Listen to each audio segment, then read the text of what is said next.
Hello students, welcome to on class maths with Bhakuni sir. आज हम करने वाले हैं क्लास 10th में chapter 9 some applications of trigonometry. इससे पहले हम ट्रिग्नोमेट्रीज के जो रेशियोज़ हैं उनके बारे में पढ़ चुके हैं। आज हम पढ़ेंगे कि किस तरीके से ट्रिग्नोमेट्री जो रेशियो होते हैं उनका यूज हम मैथ्स में करते हैं और डेली लाइफ में हम कर सकते हैं। ठीक है, तो यहाँ पर उसकी कुछ एप्लीकेशंस हैं। एप्लीकेशंस मीन्स है कि उन रेशियोज़ का, उस कॉन्सेप्ट का यूज आप कहाँ पर करेंगे, कहाँ पर उसका उपयोग होता है, कहाँ पर उसका यूज हम करते हैं, तो उन सब को हम यहाँ पर पढ़ेंगे। तो यहाँ से आपका 6 नंबर का क्वेश्चन आपके एग्ज़ाम में आना कंफर्म है। तो आपका 6 नंबर यहाँ से आपके एग्ज़ाम में कंफर्म आता है। तो ध्यान से पढ़ेंगे इस चैप्टर को। तो इसमें हम पढ़ेंगे कि कैसे ट्रिग्नोमेट्रिक रेशियो का हम यूज करते हैं। तो ट्रिग्नोमेट्रिक रेशियो का यूज करने का मतलब ये होता है कि सपोज़ एक दीवार है, ये मान लिया सपोज एक दीवार है। ठीक है, ये हमारे पास बेस है, अर्थ है जहाँ पर हम खड़े हैं। और यहाँ से आपको क्या करना है कि इस दीवार पर हम क्या करते हैं, बहुत बार हम देखा होगा कि हम अगर यहाँ पर कुछ वर्क करना है तो इस वर्क को करने के लिए हम क्या करते हैं, एक सीढ़ी का यूज करते हैं इस तरीके से। तो इस सीढ़ी की जो ये ऑब्जेक्ट है, यहाँ से जो इसकी डिस्टेंस है और किस एंगल पर हमें इसे रखना है, किस डिस्टेंस पर इसे रखना है ताकि इसका बैलेंस बना रहे। ठीक है, ये आपने देखा होगा पार्क में बहुत बार जो है आपके जो स्लाइडर बने होते हैं जहाँ पे बच्चे खेलते हैं, तो वहाँ पे उनमें एक एंगल दिया जाता है, उनको डिस्टेंस दी जाती है इस मेन पॉइंट से। तो इन सब का यूज़ करके हम क्या करते हैं, ट्रिग्नोमेट्रिक रेशियो का यूज़ हम इन कॉन्सेप्ट पर करते हैं। तो इसे करने के लिए, इस एक्सरसाइज को करने के लिए आपको कुछ चीज़ें ज़रूरी हैं जो आपको आनी चाहिए ताकि आपको आगे चल के कोई भी प्रॉब्लम ना हो। इसमें सबसे पहले आपके पास आता है एंगल ऑफ एलिवेशन। हमारे पास एक कॉन्सेप्ट आता है जिसे हम कहते हैं एंगल ऑफ एलिवेशन। इस चीज़ को समझिए कि एंगल ऑफ एलिवेशन क्या है। एलिवेशन मतलब आपको पता है, इसका मतलब होता है ऊंचाई। ठीक है, ऊंचाई का मतलब ये है, मान लिया सपोज आप यहाँ पर खड़े हैं, इस पॉइंट पर आप खड़े हैं। ठीक है, और इस पॉइंट पे आपने कोई चीज़ लगानी है, इस हाइट पे कोई चीज़ आपने लगानी है। या आप समझ लीजिए कि अगर रोड से आप देखते हैं किसी छत की ओर को, तो आपके तब इसके बीच में जो एंगल बनता है, ये एक एंगल बन रहा है। जब यहाँ से इधर को देख रहे हैं तो ये जो एंगल बनता है, इस एंगल को बोलते हैं एंगल ऑफ एलिवेशन।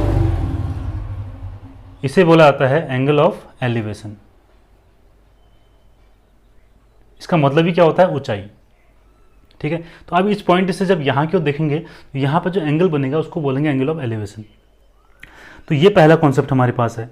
दूसरा यहाँ पर एक डेफिनेशन और आता है, इसे हम बोलते हैं एंगल ऑफ डिप्रेशन। अब इसकी मीनिंग क्या है, डिप्रेशन मीनिंग होता है हमारे पास गहराई। ठीक है, तो अब मान लिया इस तरीके से कोई हमारे पास ये बेस है और ये कोई मकान है और इस मकान की छत पे आप खड़े हैं सपोज, और ये रोड है, इस रोड पे कोई यहाँ पर या गाड़ी जा रही है, आप इसे देख रहे हैं, आप इसे क्या कर रहे हैं, देख रहे हैं। तो आपने इसको नीचे की ओर देखा, गहराई की ओर देखा।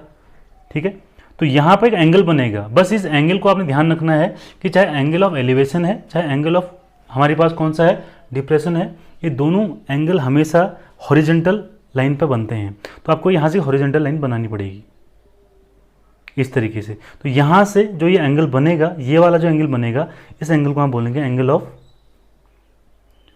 डिप्रेशन। इस तरीके से, तो इस एंगल को बोला जाता है एंगल ऑफ डिप्रेशन। ये एंगल जब हम नीचे से ऊपर की ओर देखेंगे, आप सीधा सा एक सिंपल भाषा में इसे समझ सकते हैं कि जब नीचे से ऊपर की ओर देखा जाता है तो एंगल ऑफ एलिवेशन बनता है उस ऑब्जेक्ट में, और आपकी आँख के बीच जो एंगल बनेगा वो बनेगा एंगल ऑफ एलिवेशन।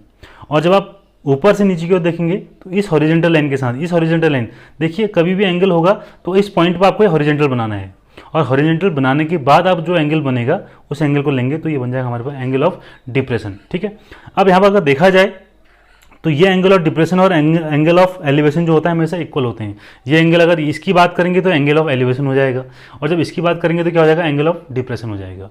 तो आपको ये क्लियर यहाँ पर पता है कि एंगल ऑफ डिप्रेशन और एंगल ऑफ जो एलिवेशन है वो हमेशा क्या होते हैं, इक्वल होते हैं। ये भी आपको याद रखना है। तो ये जो चीज़ें थी आपको समझनी है।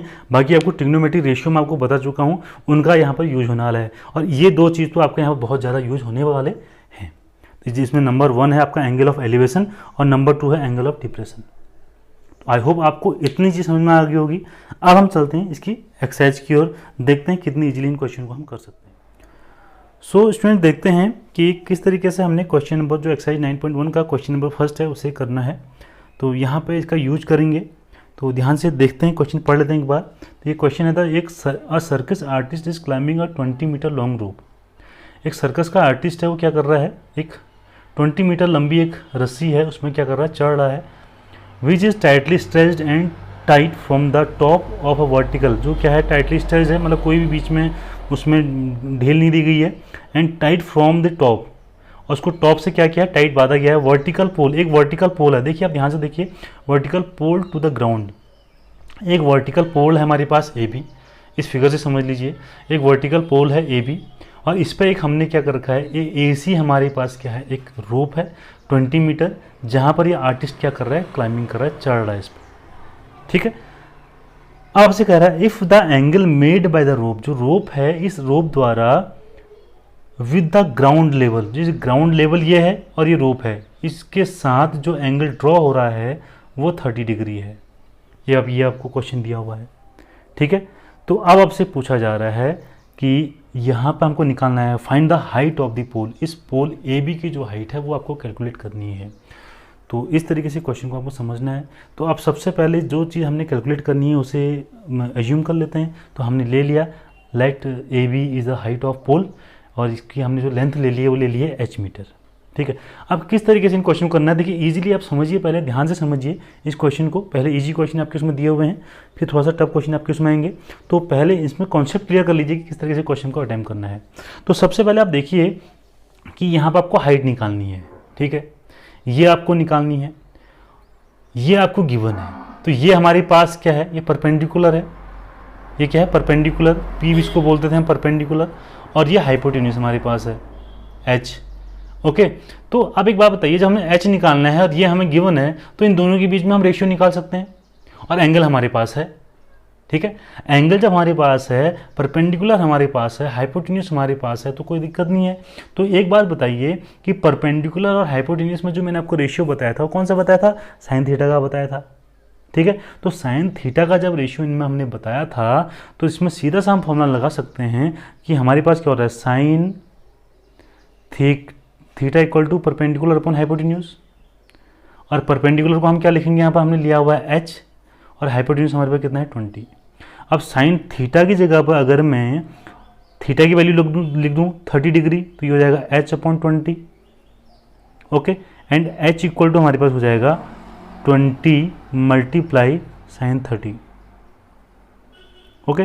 देन एच इक्वल टू हमारे पास हो जाएगा 20 multiply the value of sine 30 is 1/2 and this equal to 10 metre. तो हाइट ऑफ, तो हमने निकाल दी है हाइट ऑफ द पोल, हमने एच ली हुई थी, तो ये कितना आ गई 10 मीटर। तो इस तरीके से हमें कितने इजीली देखिए इस क्वेश्चन को अटेम्प्ट कर लिया है। बस आपको ये देखना है एंगल आपके पास होना चाहिए, और आपके पास कोई भी दो साइड्स का अगर रेशियो है, इस क्वेश्चन से आपको एक चीज़ समझ में आ गई होगी, अगर आपके पास कोई दो साइड्स का रेशियो है और एक एंगल गिवन है, तो आप इजीली कोई भी क्वेश्चन को सॉल्व कर सकते हैं। बस आपने इन क्वेश्चन में यही ट्रिक यूज करनी है, किसी भी तरीके से दो साइड्स कैलकुलेट करके लानी है और एक एंगल आपको गिवन होगा, फिर आपका क्वेश्चन ईजी हो जाएगा। तो आज चलते हैं क्वेश्चन नंबर 2 की ओर। सो स्टूडेंट देखते हैं क्वेश्चन नंबर 2। तो क्वेश्चन नंबर 2 में हमको दिया है, देखिए बहुत इंटरेस्टिंग क्वेश्चन है, बहुत अच्छे से इसको समझेंगे। A tree breaks due to storm, एक पेड़ है जो तूफान की वजह से गिरता है, टूटता है, and the broken part bends, जो ब्रोकन पार्ट है उसका जो टूटा हुआ भाग है, so that top of the tree touches the ground. एक पेड़ है, देखो उसको फिगर से बहुत अच्छे समझ पाएंगे, एक पेड़ है, ये ग्राउंड है, ओके। ये जो पेड़ था इसकी जो हाइट थी वो ए बी थी। अब ये तूफान की वजह से, तूफान से बाय स्टॉर्म क्या हुआ कि ये पेड़ ऐसी जगह ये ब्रेक हुआ, इस पोर्शन से मान लिया, इस पोर्शन से ब्रेक हुआ, तो ये इसका जो है ये ब्रोकन पार्ट हो जाएगा। ये सी अगर है तो ए सी क्या हो जाएगा, ब्रोकन पार्ट हो जाएगा। तो ये क्या कह रहा है, so that top of the, किस तरीके से होगा, टॉप ऑफ द ट्री, इस ट्री का टॉप कौन सा है, ये है ए, ठीक है। टचेज द ग्राउंड, ये कहाँ टच करता है, इस ग्राउंड पर टच करता है यहाँ। तो ये जो पार्ट है, ये पूरा वाला पार्ट है, ये पार्ट यहाँ पे ब्रेक होके ऐसे गिर गया है, ऐसे देखिए आप देखेंगे तो ये टॉप ऐसे गिरा होगा यहाँ पे, ठीक है, इसे डी नाम दे देते हैं, और ये वाला पोर्शन यहीं पर रहेगा। तो इस तरीके से हम इसका फिगर बना सकते हैं, ठीक है। Touches the ground making angle 30 degree, ये भी बता दिया कि जो इस ग्राउंड के साथ जो एंगल बना रहा है ये 30 डिग्री का बना रहा है। तो आपको एंगल ऑफ एलिवेशन दे दिया है, ठीक है। The distance between the foot of the tree, इस ट्री का फुट कहाँ पर है, ये है ट्री का ये टॉप, और ये क्या है फुट। ये वर्ड बहुत बार यहाँ पर यूज होगा, ध्यान रखिएगा। ये होता है फुट और ये होगा top. Between the foot of the tree to the point where the top touches the ground is 8 metre. इस फुट से यहाँ पर जो टच कर रहा है ये डिस्टेंस भी आपको दे रखी है कि 8 मीटर है। ये कितनी है, 8 मीटर है। तो आपसे क्वेश्चन पूरा, find the height of the tree. आपसे पूछ रहा है कि आपको ट्री की जो पेड़ है इसकी हाइट आपको बतानी है। अब एक बात यहाँ पर आप ध्यान रखेंगे कि इस जो ये पेड़ है, ये पूरी जो पेड़ की जो लेंथ है वो ए बी है, ठीक है। इस ए बी को हमने दो पार्ट में डिवाइड कर लिया, ए सी और बी सी में। तो जब इस पेड़ की हम हाइट निकालेंगे तो इसका इस ए सी वाला जो टूटा हुआ भाग है वो डी सी बन गया है। तो हमको यहाँ पर निकालना क्या है, इस पेड़ के हाइट में ये होगा बी सी, प्लस हमें क्या निकालना होगा, सी डी निकालना होगा, क्योंकि ये पूरा का पूरा पेड़ था जो बाद में तूफान से गिर के नीचे आया हुआ है। तो ये हमको इसकी हाइट और ये हाइट दोनों निकालनी होंगी, तब हमारा ये सॉल्यूशन होगा। और लास्ट में जो हम इसकी जो हाइट निकालेंगे टोटल हाइट, उसमें बी सी और सी डी हम क्या करेंगे, ऐड कर लेंगे। इतनी बात समझ में आ गई है। तो अब समझते हैं कि किस तरीके से क्वेश्चन करेंगे। देखो सबसे पहले हम सी डी निकालते हैं। अगर हमें इसकी हाइट निकालनी है तो हम सबसे पहले किसको निकालते हैं, सी डी को निकालते हैं। तो सी डी अगर हमें निकालना है तो सी डी को कुछ मान लेते हैं, सपोज एल है, ठीक है। और ये हमें दिया हुआ है, ये हाइपोटेन्यूज है हमारे पास, ये हमारे पास क्या बेस है। तो बेस और हाइपोटेन्यूज के बीच में एक रिलेशन होता है, ठीक है। हमारे पास बेस और हाइपोटेन्यूज के बीच में एक रिलेशन होता है जो मैंने आपको बताया है, इसे हम बोलते हैं cos theta. Then cos theta is equal to क्या हो जाएगा, बेस अपॉन हाइपोटेन्यूज,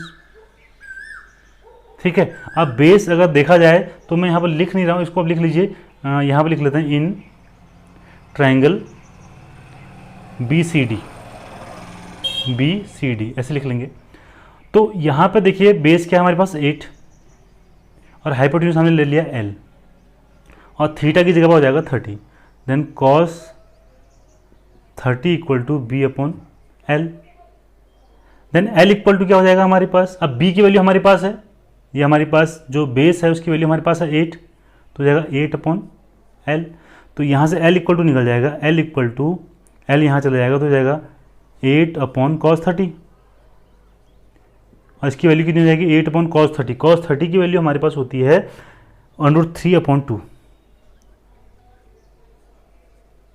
तो ये हमारे बन जाएगा 16 अपॉन √3।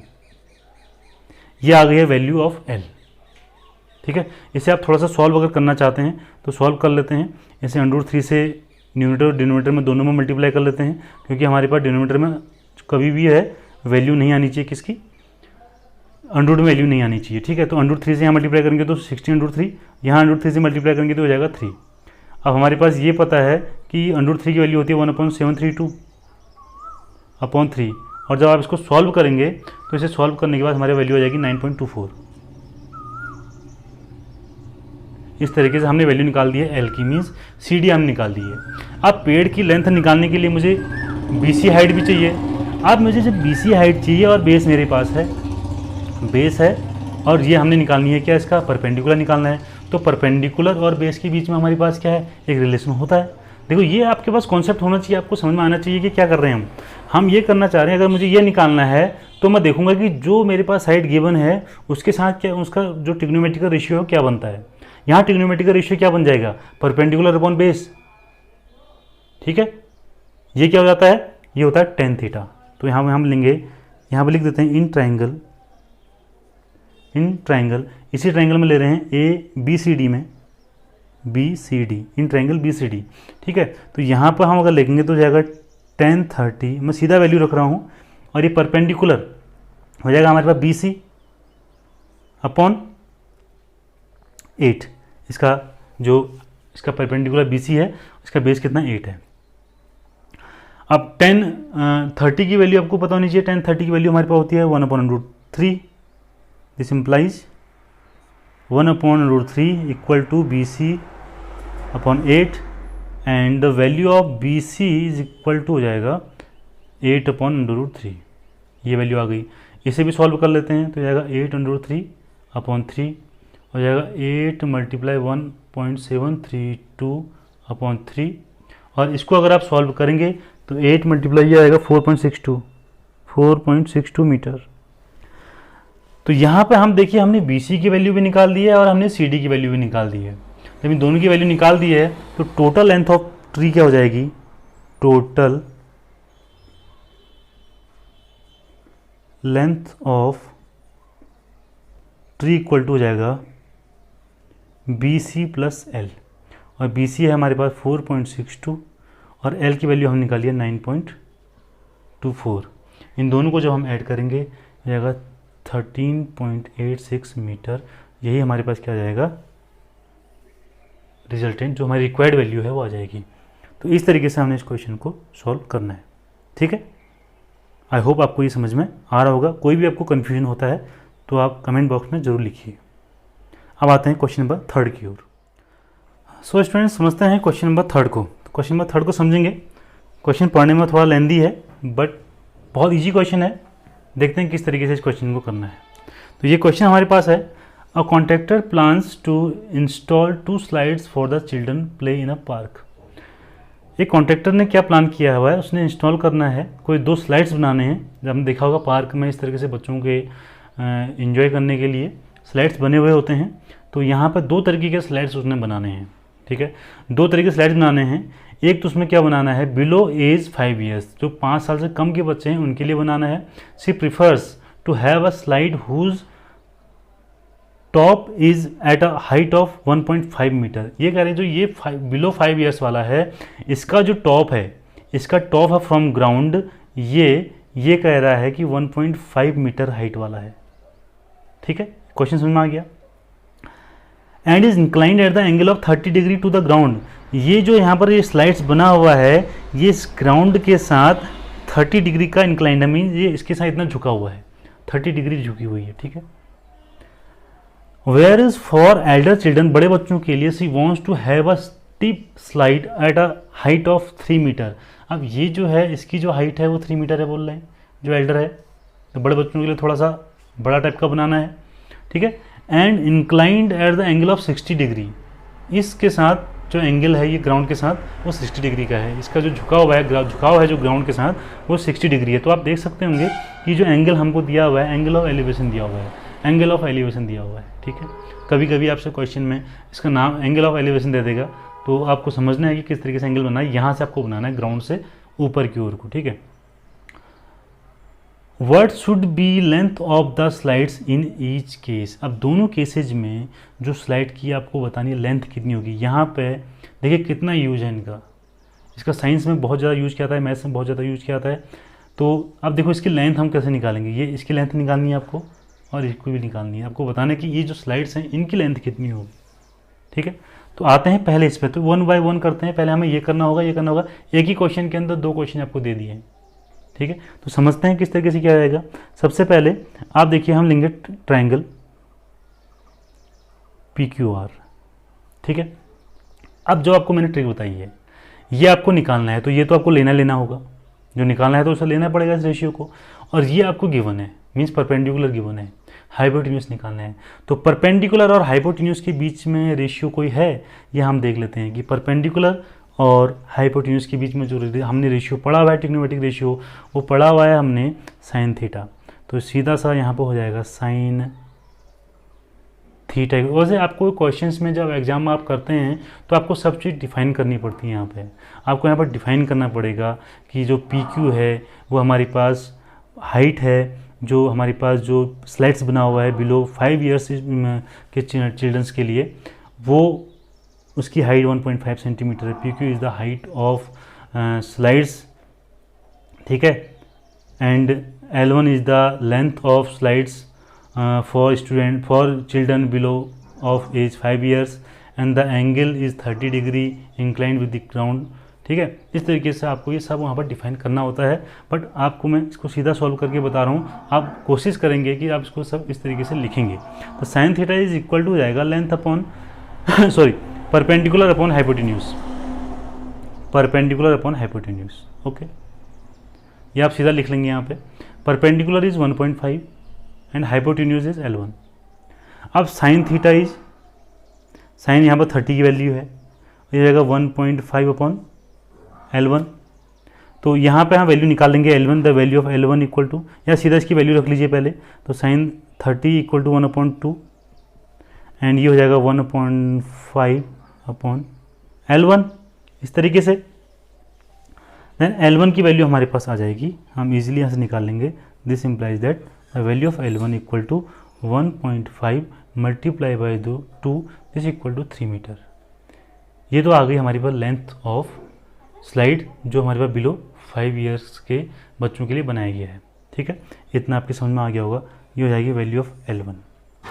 इसी तरीके से ये जो सेकंड पार्ट है ये आपके लिए मैं छोड़ रहा हूँ, और कमेंट बॉक्स में आप जो है, कमेंट बॉक्स में इसका आंसर मुझे बताएंगे, ये आपको खुद करके बताना है। ठीक है, आपको ये वाला पार्ट जो है इसको करने के बाद आपको इसका जो आंसर है मुझे कमेंट बॉक्स में लिख के बताना है, और बताना है कि इसमें कौन सा वाला हम रेशियो लगाएंगे, ट्रिग्नोमेट्रिक रेशियो लगाएंगे, और इसका आंसर कितना आएगा। ठीक है, तो आई होप आपको समझ में आ गया होगा। अब चलते हैं क्वेश्चन नंबर 4 की ओर। सो स्टूडेंट्स, क्वेश्चन नंबर 4 है हमारे पास, the angle of elevation of the top of a tower from a point on the ground which is 30 metre away from the foot of tower. अब देखिए यहाँ पर नाम, यहाँ पर देखो एंगल ऑफ एलिवेशन आपको दिया हुआ है, angle of elevation of the top of a tower. एक टावर बना लीजिए सबसे पहले, आप टावर को हम ऐसे शो करेंगे और इसके साथ बना लेंगे आप ग्राउंड। ये चीज़ हमेशा आप ध्यान रखिए, जब भी आप, चाहे आपसे कोई हाउस के बारे में बोलेगा, चाहे आपसे टावर के बारे में बोलेगा, ठीक है, या पोल के बारे में बोलेगा, तो आपको हमेशा उसके साथ क्या बनाना है, एक ग्राउंड बनाना है। ठीक, top of the tower from a point, इस टावर के टॉप का, from a point on the ground, इस ग्राउंड पे एक पॉइंट ले लीजिए आप। ठीक है, हमने यहाँ पे एक पॉइंट ले लिया C, और इसका टॉप हमने ले लिया A।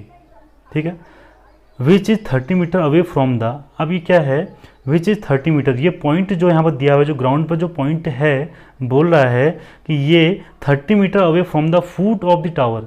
इस टावर का फुट, टावर का फुट हमारे पास ये है B, इस टावर के फुट से जो ये है पॉइंट C, ये आपको गिवन है, ये कह रहा है कि 30 मीटर अवे है। देखिए ये आपको दिया हुआ है, फिगर अगर आप बना लेते हैं तो आपको क्वेश्चन करने में कोई दिक्कत आने वाली नहीं है। इस 30 डिग्री यहाँ से जो एंगल ऑफ एलिवेशन बना रहा है, ये एंगल ऑफ एलिवेशन बना रहा है, ये 30 डिग्री बना रहा है। ओके, आपसे कह रहा है find the height of the tower, तो आपको इस हाइट, इसको मान लेते हैं, ये टावर है, इसकी हाइट हमने मान ली है h मीटर। ओके, तो ये हमारे पास क्या आ गया, h मीटर आ गया। तो h मीटर जब हमने इसकी ले ली है, इसकी हाइट, तो अब एक बात आप समझ लीजिए कि ये आपके पास बेस है, ये आपके पास परपेंडिकुलर है, ये आपके पास एंगल है, तो इसमें कोई भी दिक्कत नहीं आएगी। तो ये भी आपको मैं वर्क करने के लिए दे देता हूँ, आप इसका आंसर भी आप लिख के बताएंगे। और अगर आपके जैसे उसमें रूट लिखा हुआ है तो ROOT लिख लीजिए। जैसे अगर मान लिया आंसर आता है √3, तो आप लिखिए रूट ROOT √3 लिख लीजिए, कोई दिक्कत नहीं है। इस तरीके से आंसर आपको कमेंट बॉक्स में लिखना है, यह आएगा डू योरसेल्फ। ठीक है, आपको इसे खुद करना है, इस क्वेश्चन को खुद करना है। तो जब आप प्रैक्टिस करेंगे तो आपको ईजिली बहुत ही क्वेश्चन समझ में आएंगे। ठीक है, और आपको इसे क्या करना है, right your answer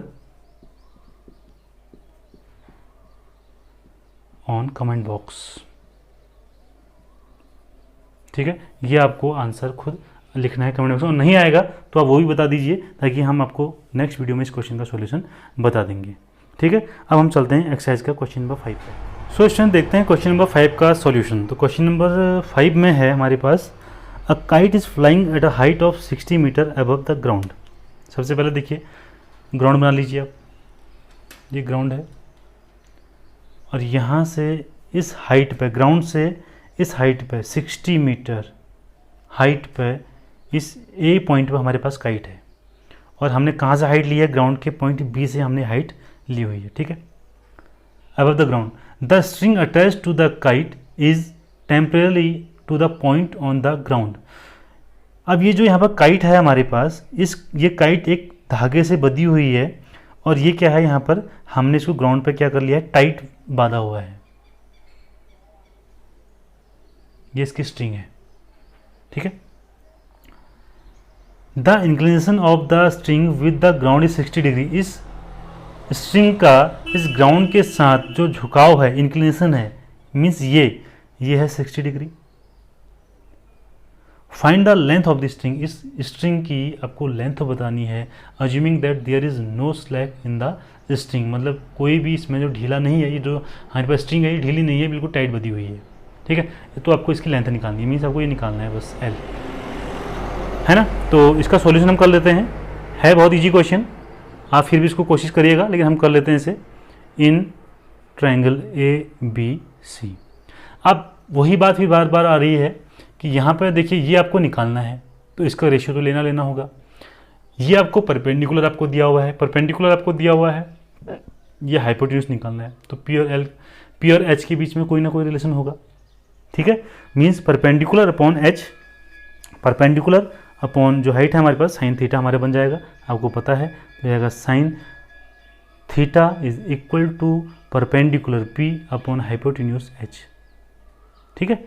and sign यहाँ पर वैल्यू जब हम रखेंगे तो यह जाएगा sine 60 equal to perpendicular is 60 and the value of H is L, and sine 60 की वैल्यू आपको पता होगी, the value of sine 60 is √3/2, ये लिखेंगे √3/2 इज इक्वल टू 60/L, ठीक है। 60 मीटर हमको दिया था इसकी हाइट, ठीक है। And the value of L हम निकालेंगे, this implies that L equal to हो जाएगा 60 × 2 √3। अब इस √3 को यहाँ से कैसे हटाना है, इस √3 को हटाने के लिए आपको √3 से ऊपर ही मल्टीप्लाई कर लीजिए, न्यूमरेटर में भी एंड डिनोमिनेटर में भी, तो हो जाएगा 120 √3/3, 3 से कैंसिल हो जाएगा 40 times, and the value of L equal to हो जाएगा 4√3 मीटर। एंड आप यहाँ पर लिख सकते हैं, hence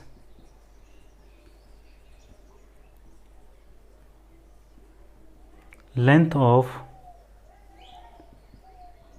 string equal to 40 root metre. ये हो जाएगा हमारे पास रिक्वायर्ड आंसर। देखिए कितने इजी क्वेश्चंस हैं, और यही क्वेश्चन आपके जो है 6 मार्क्स में आपके बोर्ड एग्जाम में पूछे जाते हैं। तो आई होप आपको आज की वीडियो पसंद आई होगी। 2 क्वेश्चंस का सॉल्यूशन आपके लिए मैंने छोड़ा हुआ है, उनका आंसर कमेंट बॉक्स में आप ज़रूर लिखिए।